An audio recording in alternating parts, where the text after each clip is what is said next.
ప్రతి గుండెలకు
ఒక్క రోజు ముందు అనుకొని ఈ రకంగా రెండు సంవత్సరాలు పూర్తయిన సందర్భంగా మనము పులివెందుల్లో బైక్ ర్యాలీ పెడితే ఎలా ఉంటుందని మా నాయకులను తర్వాత కూటమి నాయకులను అడిగితే ఇది చాలా బ్రహ్మాండంగా ఉంటుందని ఒక్క రోజు వ్యవధిలోనే ఇంతటి భారీ కార్యక్రమం అంతా మా కార్యకర్తలు కానీ అలాగే బీజేపీ నాయకులకు బీజేపీ కార్యకర్తలకు అలాగే ముఖ్యంగా పవన్ కళ్యాణ్ అభిమానులందరికీ అలాగే మా తెలుగుదేశం పార్టీ కార్యకర్తలు నాయకులకు ఇంత ప్రోగ్రాం ఒక్కరోజు అరేంజ్ చేసినందువరకు అందరికీ పేరు పేరున నమస్కారాలు తెలియజేసుకుంటూ అందరూ చూస్తున్నారు. ఇప్పుడు కూటమి ప్రభుత్వం ఏర్పడి 2 నెలలైంది, అసలు 2 సంవత్సరాలైంది. ఇప్పుడే మేల్కొని ఏదో రేపు వెన్నుపోటు దినమని ఇక్కడ ఒక కార్యక్రమం చేపడతా ఉన్నారట. నేను వాళ్లకు సూటిగా అడుగుతున్నా, ఏదైతే పెన్షన్ మేము సూపర్ 6 లో చెప్పిన విధంగా 3,000 నుంచి 4,000 రూపాయలు ఒక్కటేసారి పెంచామా లేదా? మీ జగన్మోహన్ రెడ్డి గారు 2,000 నుంచి 3,000 పెంచేదానికి 5 సంవత్సరాలు టైం తీసుకొని దానికి 250 పెంచుతూ పోతా ఉన్నాడు. అదే మా చంద్రబాబు నాయుడు కూటమి ప్రభుత్వం వచ్చిన తర్వాత 3,000 నుంచి 4,000 రూపాయలు ఒక్కటేసారి సింగిల్ షాట్ లో పెంచాడా లేదా? మీరు 250 పెంచుతూ పోయింది మీది వెన్నుపోటు, మాది కాదు. అలాగే రెండో విషయం, మీరు ఏదైతే పథకం అమ్మఒడిని పెట్టినారో తర్వాత ఇదే ఎంపీ గారు వదిలేనటువంటి జగన్మోహన్ రెడ్డి గారి సత్యమైనటువంటి భారతమ్మ గారు ఎర్రగుంట్లలో మాట్లాడుతూ ఎంతమంది పిల్లలుంటే అంతమంది పడిగిపోతుంటే జగనన్న మీకు అమ్మఒడి ఇస్తాడని చెప్పిందా లేదా? అదే మా కూటమి ప్రభుత్వం వచ్చిన తర్వాత దానే తల్లికి వందనం అని పేరు మార్చి ఎంతమంది స్కూలు పిల్లలు పోతుంటే అంతమందికి తల్లికి వందనం వేచామా లేదా? ఒక ఎగ్జాంపుల్, బగ్గన్న గారి పల్లెలో బక్కన్నగారిపల్లిలో ఒక తల్లికి 5 మంది బిడ్డలై 5 మంది స్కూల్కు వెళ్తుంటే వేంపల్లి మండలంలో 5 మందికి కూడా తల్లికి వందనం పథకం వర్తింపజేసే ఘనత మా చంద్రబాబు నాయుడు గారిది. ఏమి వెన్నుపోటు భారతమ్మ గారు పిల్లలందరికీ ఇస్తామని చెప్పి ఒకరికి చెప్పింది వెన్నుపోటా, లేక చంద్రబాబు గారి తల్లికి వందనం పేరుతో ఎంతమంది పిల్లలు పోతుంటే అంతమందికి ఇస్తాననేది అసలు వెన్నుపోటా? ఇక్కడ ఉండే వాళ్ళు మా కార్యకర్తలు ఉన్నారు, తర్వాత వైఎస్ఆర్సీపీ వాళ్ళు కూడా ఎవరైనా ఉంటే వినండి. మీ సతీమణులు కానీ మీ సోదరీమణులు కానీ ఆర్టీసీ బస్సు ఎక్కితే అక్కడ డబ్బులు పెట్టి టికెట్ కొంటారా, మీరు ఫ్రీగా పోతారా? మీరే చెప్పండి. ఇచ్చిన వాగ్దానం అమలు పరిచే విధంగా తర్వాత మా కూటమి ప్రభుత్వం పనిచేస్తా ఉంది. ఏదో వెన్నుపోటు. అలాగే మహిళలందరికీ దీపం పథకం కింద ఉచిత సిలిండర్లు ఇస్తామని చెప్పినాం. ఇప్పటికి 2 సిలిండర్లు కూడా ఇవ్వడం జరిగింది. ఏ హామీ మేము నిలబెట్టుకోలేదు. ఒక నిరుద్యోగ వృత్తి గురించి మాట్లాడుతున్నారు. మీరు మేనిఫెస్టోలో క్లియర్ గా చూడండి. మేనిఫెస్టోలో 20 లక్షల ఉద్యోగాలు బార్ నిరుద్యోగ వృత్తి. ఈరోజు అనేకమైనటువంటి పెట్టుబడులు మన ఆంధ్రప్రదేశ్ రాష్ట్రానికి లోకేష్ బాబు ద్వారా కానీ చంద్రబాబు నాయుడు చూసి వస్తాయి. 20 లక్షల ఉద్యోగాలు ఇవ్వకపోతే అప్పుడు నిరుద్యోగ వృత్తి కూడా అమలు చేస్తామని లోకేష్ బాబు గారు చెప్తున్నారు. ఇంకా ఎక్కడ మేము వెన్నుపోటు పొడిచాం, మీరు రేపు ఏమని మీరు వెన్నుపోటు తినమని మాట్లాడుతున్నారు. ఇక పులివెందుల విషయానికి వస్తే ప్రజలారా ఒక్కసారి మీరు కూడా ఆలోచన చేయండి. పులివెందుల మున్సిపాలిటీ పుట్టినప్పటి నుంచి అటు కాంగ్రెస్ గాని ఇటు వైఎస్ఆర్ కాంగ్రెస్ పార్టీ గాని పాలకవర్గం పాలన చేస్తానే ఉంది. ఇక్కడ ఉండే ప్రజలు గాని ఇంకోరు గాని ఎక్కడన్నా గాని ఏదన్నా ఒక రియల్ ఎస్టేట్ పెరగడం గాని ఇతర ప్రాంతాల నుంచి వచ్చి ఇక్కడ స్థిరపడడం గాని ఇన్ని మౌలిక వసతులు ఉండేప్పుడు మన ప్రాంతానికి కూడా వచ్చి ఇతర ప్రాంతాల నుంచి వచ్చి చేరాలనా లేదా? ఎవరే గాని ఇక్కడికి వచ్చి చేరిన సందర్భమే లేదు. వీళ్ళ అభివృద్ధి అంటే వీళ్ళ హయాంలో పేమెంట్ కడతారు ఔటర్ రింగ్ రోడ్ చుట్టూ, మళ్ళా పేమెంట్ వాళ్ళే తీసేస్తారు, మళ్ళా రెండోసారి పేమెంట్ అని కడతారు. రాజశేఖర రెడ్డి గారి విగ్రహం పాత బస్ స్టాండ్ లో పెడతారు. విగ్రహం పెట్టి సంవత్సరం అయితేనే మళ్ళా విగ్రహం కొట్టేసి ఆ విగ్రహం కూలదోసి మళ్ళీ ₹1 కోటి 2 కోట్లు పెట్టి మళ్ళా విగ్రహం కడతారు. తర్వాత ఇది వాళ్ళు చేసిన పరిపాలన. ఇంకా ఘోరమైన విషయం ఏంటంటే ఏదైతే ఇప్పుడు బోటింగ్ పెట్టాలని దాదాపు ₹100 కోట్ల ఖర్చు పెట్టి అది కూడా నీళ్లు ఎర్రబల్లి చెరువు నుంచి నీళ్లు ఇస్తామని చెప్పి 100 కోట్లు అంతా ఖర్చు పెట్టి దానంతా కూడా వృధా చేయడం జరిగింది. అసలు ఎర్రబల్లి చెరువుకు మేమొచ్చి కేవలం ₹20 లక్షల మా సొంత నిధులు వెచ్చించి ఎర్రబల్లి చెరువు నింపినాం. అది కూడా మీకు చేతగాక దాంట్లో బోటింగ్ ఏర్పాటు చేస్తామని దాదాపు ఒక 80 నుంచి 150 కోట్ల రూపాయలు వాళ్ళ అనుమతులకు దోచిపెట్టినది ఇది వాస్తవమా కాదా? ఇదే మీరు చేసే అభివృద్ధి కానీ ఇంకోటి కానీ? మీరు పొరపాటున చిన్నరంగాపురం కానీ పెదరంగాపురం కానీ వెంకటాపురం కానీ తర్వాత యలమారపల్లె కానీ పాపనపల్లె కానీ పోతే ఈసారి మున్సిపాలిటీలో ఓట్లాడగానే పోతే లేడీస్ పరకలు పట్టుకొని కొట్టకుండా ఇప్పుడు అడగండి. మీరు అంత దారుణమైన పరిస్థితులు ఆ పల్లెల్లో చేసి పెట్టినారు. మీరు అసంపూర్తిగా ఉండేటి అన్ని కూడా మేము తప్పకుండా పూర్తి చేస్తామని కూడా, ఎందుకంటే చంద్రబాబు నాయుడు గారి పర్యటన ఉంది, మొత్తం ఈ పులివెందులకు ఏమేమి ఉన్నాయని తీసుకున్నాడని చెప్పడం అంటే ఇంత దారుణాతి దారుణం. అంటే మీకు డబ్బులు వచ్చే పనులు అన్ని ముందు చేసుకొని దాంట్లో పనుల్లో డబ్బు అంటే పని చేసి డబ్బులు వచ్చే పనులన్నీ కూడా లేట్ చేసి ఇంతటి ఘోరంగా ప్రజలంతా కూడా తర్వాత ఇబ్బంది పెడతా ఉన్నారు. ఇంకొక విషయం, పులివెందుల్లో ఈరోజు అంతా కూడా వ్యాపారస్తులు ఉండే ఏరియా నుంచే మాట్లాడుతున్నాం. మా పరిపాలన తెలుగుదేశం పార్టీ వచ్చి 2 సంవత్సరాలు అయింది.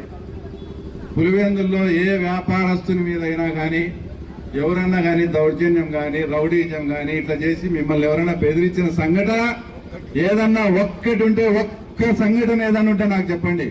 అంత ప్రశాంతంగా పులివెందుల్లో వ్యాపారస్తులందరినీ చూసుకున్నాం. కామన్ మ్యాన్ సామాన్య ప్రజల మీద ఎక్కడన్నా కానీ చిన్న దౌర్జన్యం కానీ మేము ఏదన్నా కానీ టార్గెట్ చేసి, మాకు వాళ్ళ అపోజిషన్ అయిండొచ్చు, మేము వాళ్ళని టార్గెట్ చేసి పోలీసు వాళ్ళతో ఏదైనా చేపించి ఇబ్బంది పెట్టి టార్గెట్ చేసిన సంఘటన కూడా ఒక్కటి లేదు. 2 సంవత్సరాలు అయింది పరిపాలన స్టార్ట్ అయ్యి, ఎక్కడా కానీ ఒక్క ఫ్యాక్షన్ మర్డర్ కానీ ఒక్క రాజకీయ హత్య కానీ ఎక్కడ ఉందేమో మీరు చెప్పండి. అంత ఇదిగా law and order problem maintain చేస్తూ, అంతకుముందు మీ హయాంలో మట్కా ఇటుకా చేస్తారు, డానీనా బానీనా ఉండి ఫ్లెక్సీలు వేస్తా అన్నాడు. ఎక్కడున్నాడు ఇప్పుడు అతను? నగర బహిష్కరణ చేయించే అతనికి గుర్తుపెట్టుకోండి, అదే మా క్యారెక్టర్. నాకు కొంచెం మా వాళ్ళకు మా నాయకులకు కొంచెం ఇబ్బంది అయినా కూడా మంచి ఆఫీసులు అనేసాం. ఆ తర్వాత మా డిఎస్పీ గారి ఆధ్వర్యంలో లా అండ్ ఆర్డర్ బ్రహ్మాండంగా జరుగుతూ ఉంది. ఇట్లా ప్రతి విషయంలోనూ మేము ఆచితూచి మాట్లాడుతూ ఆచితూచి వ్యవహరిస్తా. అలాగే పులివెందుల ప్రజలకు కూడా మున్సిపాలిటీ పుట్టినప్పటి నుంచి వాళ్ళ హయాంలోనే ఉంది. ఇందాక శశి గాని వాళ్ళు చెప్పారు, ఏదైనా డబుల్ ఇంజన్ సర్కార్ ఉంటే మన రాష్ట్ర పరిస్థితి కేంద్ర ప్రభుత్వ సహాయంతో ఏ రకంగా అయితే పరుగులు పెడుతుందో, ఇంకా 3 సంవత్సరాలు మాకు టైం ఉంది. ఒక్కసారి మీరు ఆ పరిపాలన అంతా చూశారు. ఒక్కసారి తెలుగుదేశం పార్టీకి అవకాశం ఇస్తే ఈ పురపాలక సంఘాన్ని ఏ విధంగా తీర్చిదిద్దుతామో ఒక్కసారి మీరు కూడా ఆలోచన చేయండి. ఇన్నాళ్ళు వాళ్ళ పరిపాలన చూసినారు. ఒక్క అవకాశం మాకు కూడా అయింది. ఎందుకంటే రాష్ట్రంలో ప్రభుత్వం ఉండేది మాదే కాబట్టి మీరు మా వాళ్ళని గెలిపిస్తే మేము ఏదైనా ఫండ్స్ తీసుకొని పులివెందుల ప్రాంత అభివృద్ధి కాముకులైతే పులివెందుల ప్రజలు తప్పకుండా మమ్మల్ని తప్పకుండా ఆదరించండి. తర్వాత జగన్మోహన్ రెడ్డి గారి విషయానికి వస్తే, మొన్నొచ్చి ఏదో ప్రజా దర్బార్ పెట్టాడన్నారు. ఆయన ప్రజా దర్బార్లో ఒక ఎంఆర్ఓ ఒక ఎస్పీకి కానీ ఒక కలెక్టర్కి కానీ ఏమైనా ఫోన్ చేసిన సందర్భం ఉంది? ఎవరైనా వైఎస్ఆర్ వాళ్ళు ఉంటే చేయెత్తి చెప్పండి.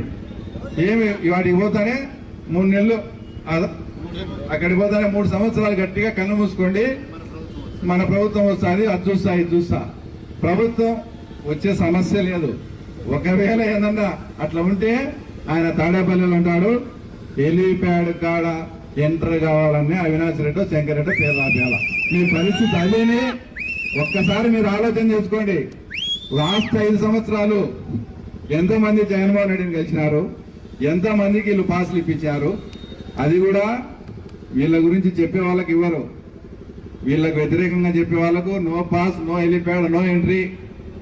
వీళ్ళకు అనుగుణంగా చెప్పే వాళ్ళ పేర్లు మాత్రమే ఉంటాయి. ఇంకా ఈయన ప్రజా దర్బార్ ఏంది, ఆ తర్వాత ఈయన చేసేది ఏంది. ఇంకొక విషయం, ఎంపీ గారికి మన ఏదో పులివెందుల కన్నె వేస్తాను అని నన్ను మాట్లాడాడు. మీ సొంత అన్న ఇంట్లో ఉండి మీ అన్న ఎంబడి 5 సంవత్సరాలుండి మొత్తం రాష్ట్ర ఖజానానంతా దోచి, ఆయన ఎవరు ఎప్పుడు వెనకంబడి ఉండే కేఎన్ఆర్ వాళ్ళ భార్య పేరుతో బ్యాంక్ అకౌంట్ లో 19 కోట్ల రూపాయలు ఉందంటే, ఒక పిఏ దగ్గర అంత డబ్బు ఉందంటే ఇంకా ఈయన గాని జగన్ రెడ్డి గాని ఎంత సంపాదించిండాలా, ఎంత దోచిపెట్టిండాలా చెప్పండి. ఒకసారి మీరు కూడా ఆలోచన చేయండి. నన్ను ఏందో పులివెందుల కన్నం వేసినారని మాట్లాడుతాను. మీ ఇంట్లో ఉండే మనిషి రాష్ట్రానికే కన్నం వేసినాడు, దాని గురించి మాట్లాడండి. నీకు దమ్ముంటే కేఎన్ఆర్ అవినీతి పడా, కేఎన్ఆర్ మంచోడా అని నువ్వు ధైర్యంగా సర్టిఫై చేయబడు. మా గురించి మాట్లాడడం కాదు. మీ అన్న ఇంట్లో గోతులు తగినారు, ఆ గోతులు పుడిచేది తెచ్చుకో. ఇంకొకటి చివరగా పులివెందుల ప్రజలకు కూడా అప్పీల్ చేస్తాను. గత మున్సిపల్ ఎన్నికల్లో ఇదే మా భాషాన్ని కానీ మా బుక్కా భాస్కర్ను పిలిచి ఏదో జాబ్స్ కదా ఇస్తానట్టు మీరు నామినేషన్ వేస్తారంట. తర్వాత మీకు గంజాయి కేసు కావాలా, అంత మట్కా కేసు కావాలా, క్రికెట్ బెట్టింగ్ కేసు కావాలా, యాది కావాలా మీరే తేల్చుకోండి అని మాట్లాడినారు. ఇదే పోలీసులు. మేము ఆ రకంగా కూడా చేయం.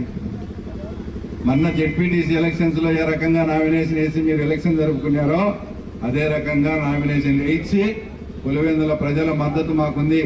వాళ్ళు కూడా ఆతృతగా ఎదురు చూస్తా ఉన్నారు, ఎప్పుడెప్పుడు అవకాశం వస్తుందా.